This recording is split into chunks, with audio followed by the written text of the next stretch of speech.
오늘 성경 말씀은 요한계시록 1장 9절에서 20절입니다. 지금의 터키 반도 동쪽 끝에 에베소라는 도시가 있고 그곳에서 약 120km 정도 떨어진 곳에 반모섬이 있습니다. 로마 제국 시대에 이 섬은 불순분자들을 사회로부터 격리시키는 유배지로 사용되었습니다. 그곳에 유배당하면 특별한 일이 없는 한 그곳에서 생을 마쳐야 했습니다. 사도 요한도 그곳에서 유배 생활을 하고 있었습니다. 그는 소아시아 반도 끝에 있던 도시들을 돌아다니며 목회하고 전도하였습니다. 당시 예수 그리스도의 복음이 전염병처럼 로마 제국의 도시들로 퍼져나가자 로마 정부는 그리스도인들을 연병 같은 존재들이라고 단정하고 박해하기 시작하였습니다. 그 박해는 특히 도미티안 황제 때 극에 달했는데 사도 요한은 바로 그때 체포되어 유배당한 것으로 추측됩니다. 하지만 이 박해와 유배는 요한의 믿음을 막지 못하였습니다. 본래 참된 믿음은 고난으로 인해 더 순결해지고 강해지는 법입니다. 믿음의 사람 사도 요한은 유배당한 것을 구속으로 받아들이지 않고 더 깊은 기도의 기회로 삼았습니다. 그렇게 기도하는 중에 그는 하나님 나라를 보게 된 것입니다. 요한은 그 놀라운 경험을 10절에서 주의 날에 내가 성령에 감동되어 내 뒤에서 나는 나팔 소리 같은 큰 음성을 들으니 라고 하였습니다. 여기서 주의 날은 지금의 일요일을 가리키는데 초대교인들은 그 날에 예수님의 부활을 축하하며 예배를 드렸습니다. 왜냐하면 주간의 첫날 즉 일요일에 예수님께서 부활하셨기 때문입니다. 사도 요한은 소아시아에 두고 온 성도들을 기억하며 홀로 예배를 드렸을 것입니다. 그렇게 홀로 예배 드리는 중에 그는 하나님 나라를 보게 된 것입니다. 하늘이 그에게 열린 것입니다. 신약 성경의 마지막 책인 요한계시록은 이렇게 하여 우리 손에 들어오게 된 것입니다. 사도 요한은 얼마 동안 지속되었을지 모를 천국 여행을 끝내고 나서 그 여행에서 보고 들은 것을 적어 놓았습니다. 그가 적어 놓은 것 중에는 그 자신도 이해하지 못할 것이 많았을 것입니다. 하물며 그것을 읽는 우리들은 더더욱 그럴 것입니다. 이처럼 요한계시록은 처음부터 신비에 둘러싸인 책입니다. 그래서 고대교회 지도자들은 요한계시록을 기독교의 정경으로 받아들일 것이냐 말 것이냐를 두고 오래도록 씨름했던 것입니다. 결국 이 책은 신약성경의 마지막 자리에 차지하게 되었고 수많은 학자들이 연구했지만 아는 것보다 모르는 것이 더 많은 책으로 남아 있습니다. 하지만 이 책은 하나님의 나라의 성격을 이해하는 데 있어서 매우 중요한 책입니다. 그렇다고 이 책이 하나님 나라에 관한 모든 것을 계시해 주는 것은 아닙니다. 많은 사람들이 이러한 기대감을 가지고 요한계시록을 읽었을 것입니다.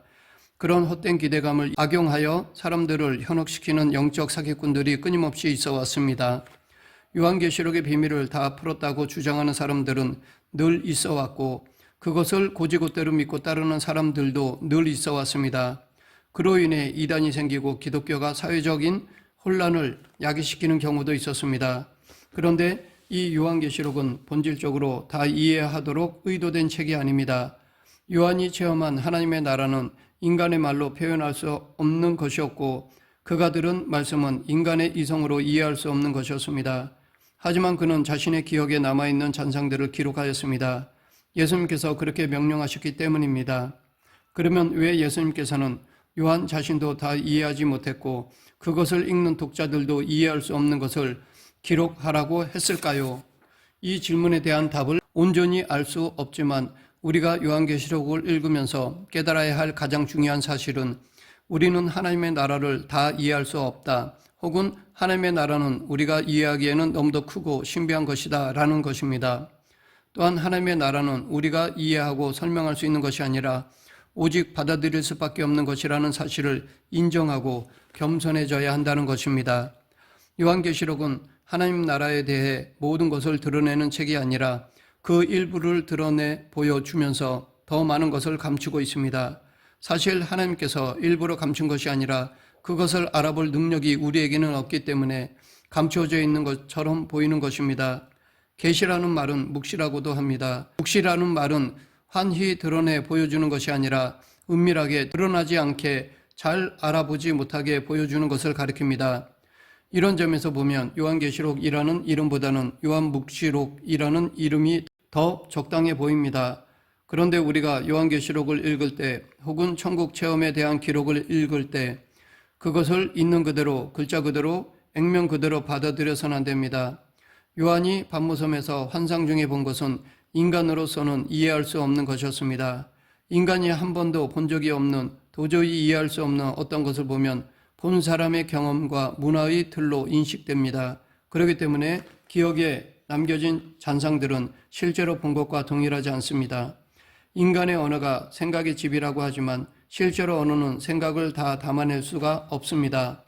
그래서 우리가 도저히 말로 표현되지 않을 때 침묵하는 것은 언어의 한계를 느끼기 때문입니다. 그러므로 요한이 자신의 기억에 남겨진 잔상들을 글로 썼을 때 글로 표현된 것은 실제로 본 하나님의 나라와 차이가 있습니다. 더욱이 그로부터 2000년 후인 우리가 요한계시록을 읽으면서 우리는 우리 나름대로 요한이 본 것이 무엇인지를 상상합니다. 그리고는 우리가 상상한 그것이 요한이 본 것과 동일할 것이라고 생각합니다. 하지만 요한이 본 것은 요한의 기억 속에서 축소되었고 요한이 적은 글은 언어적 한계로 그의 기억에 남아있는 잔상들을 더 축소시켰으며 우리가 요한의 글을 읽고 상상하는 것은 그가 표현하려던 것과 온전히 같은 것일 수 없습니다. 그러하기에 우리가 요한계시록을 읽고 상상하는 것과 요한이 실제로 본 하나님의 나라와는 다를 수 있습니다. 이것은 요한계시록만이 아닙니다. 소위 임사체험을 통해 천국을 보고 쓴 글들도 마찬가지입니다. 한 예로 3분이라는 제목으로 출판된 책에 보면 4살짜리 아이가 수술 과정에서 약 3분 동안 천국 여행을 하고 온 이야기를 기록하고 있습니다. 콜튼이라는 이름의 그 아이는 3분 동안 엄청나게 많은 경험을 하고 돌아옵니다. 이 책 속에 기록된 이야기들은 잘 믿기지 않습니다. 하지만 달리 설명할 도리도 없으니 그 아이가 뭔가를 보고 왔다고 믿을 수밖에 없습니다. 그 아이가 말한 세세한 내용들에 대해서는 의문이 들기도 하지만 그가 뭔가를 분명히 경험하고 돌아왔음을 인정하지 않을 수 없습니다. 이런 책들을 잘 분별해서 읽으면 신앙에도 도움이 되지만 무분별하게 닥치는 대로 읽는 것은 위험합니다. 저자가 믿을 만한 사람인지 잘 분별해야 합니다. 믿을 만한 저자가 쓴 글이라 하더라도 읽고 받아들이는 데 있어서 조심해야 합니다. 특히 그 기록들을 글자 그대로 받아들이지 말아야 합니다. 천국 체험을 기록한 신성종 목사는 그의 책 후기에 본다는 것은 혹 잘못 볼 수도 있고 같은 것을 보면서 잘못 판단할 수도 있기 때문에 주관적일 수밖에 없다. 내용도 보는 사람에 따라 같은 것도 다르게 볼 수 있기 때문에 나는 결코 내가 본 것만을 고집하지 않는다. 다만 지옥과 천국이 있다는 진리를 내가 확신하게 된 것만으로 족할 뿐이다 라고 하였습니다. 우리는 천국에 대한 모든 기록은 운유라는 사실을 기억해야 합니다. 운유는 달리 표현할 길이 없어서 표현하려는 대상을 다른 무엇으로 빗대어 표현하는 수사법입니다. 오늘 읽은 본문에 보면 사도 요한이 환상 중에서 예수 그리스도를 보았습니다.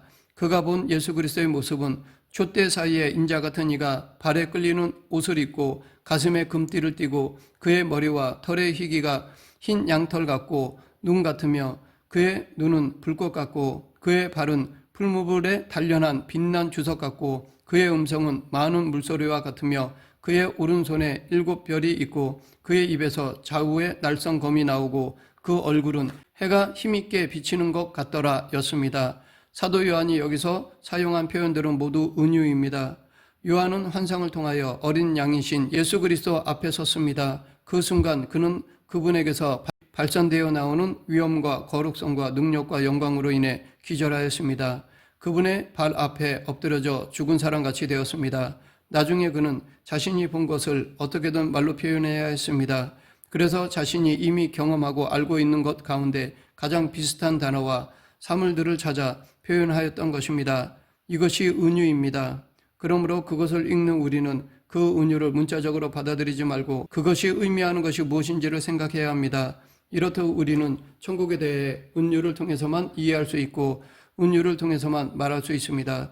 이런 까닭에 천국에 대해 너무 많이 알려하지 말아야 합니다. 알 수 없는 것을 자꾸 알려하다가 오해에 빠지거나 영적 사기꾼의 밥이 됩니다. 그렇다면 성경에 나오는 천국에 대한 많은 은유와 상징들 그리고 믿을 만한 사람들의 영적 체험이나 임사 체험을 통해 전하는 하나님 나라 이야기들은 무엇을 의미할까요? 우리는 적어도 세 가지 중요한 사실을 그 은유와 상징들을 통해 확인해야 합니다.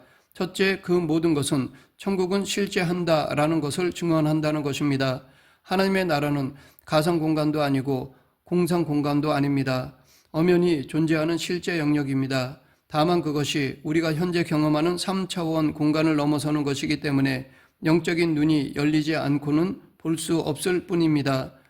성경에 있는 수많은 기록들은 믿을 수 없는 광신자들에게서 온 것이 아닙니다. 예수님에게서 온 것입니다. 그러하기에 우리는 예수님의 제자된 그들이 체험하고 기록한 것이라면 신뢰할 수 있습니다.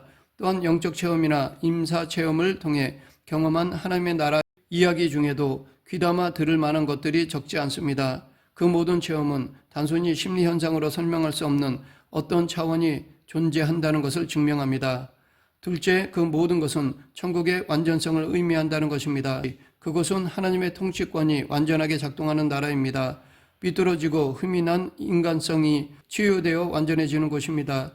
이 땅에서 우리가 겪는 모든 부정적인 것들, 즉 상처, 갈등, 싸움, 악의, 음란, 타락, 변태, 욕심 등이 존재하지 않는 것이며 이 땅에서 우리가 소망하는 모든 좋은 것들, 즉 사랑, 화평, 평화, 안식, 선의, 거룩, 진실 같은 것들만이 존재하는 것입니다. 그러하기에 우리가 천국이 어떤 곳인지를 느껴보려면 자신이 경험한 가장 좋은 것들을 상상하면 됩니다. 그 모든 좋은 것들이 완전하게 되어 있는 상태가 바로 천국이라고 생각하면 틀림이 없습니다. 셋째, 이 모든 이야기는 하나님 나라가 우리가 이곳에서 경험하는 세상과 전적으로 다르다는 것을 뜻합니다. 그렇기 때문에 이곳의 경험으로 그곳의 삶을 추측해서는 안 됩니다. 부활을 부정하는 사두개파 사람들이 예수님을 찾아와서 논쟁을 걸었을 때 예수님이 하신 말씀은 이 세상의 삶과 천국의 삶이 얼마나 다른 것인지를 단적으로 보여줍니다. 마태복음 22장 29, 30절 예수께서 대답하여 이르시되 너희가 성경도 하나님의 능력도 알지 못하는 고로 오해하였도다. 부활 때에는 장가도 아니가고 시집도 아니가고 하늘에 있는 천사들과 같으니라. 이것도 역시 천국에 대한 은유입니다. 우리가 알아듣도록 비유로 사용하신 것입니다. 하나님은 단계에 따라 행복의 이유가 달라지도록 인생을 지어 놓으셨습니다. 어린아이의 행복의 이유는 작년의 행복의 이유와 다르고 작년의 행복의 이유는 노년의 행복의 이유와 다릅니다. 행복하게 살려면 각 단계마다 마련되어 있는 독특한 기쁨을 발견해야 합니다. 마찬가지로 천국에는 천국의 단계에 맞는 행복의 이유가 있습니다. 이 땅에서 누리던 즐거움을 그곳에서 계속 즐기려고 기대해서는 안 됩니다. 그것은 청년이 되어서도 어릴 때 즐기던 사탕을 끊지 못하고 있는 것과 같습니다. 어린아이의 세계와 어른의 세계가 질적으로 다르듯 하나님 나라와 이 땅의 나라는 전적으로 다릅니다. 그러므로 우리는 은유로서 그 나라에서의 삶을 짐작해 볼 수는 있지만 그것이 실제로 무엇인지는 알 수 없습니다.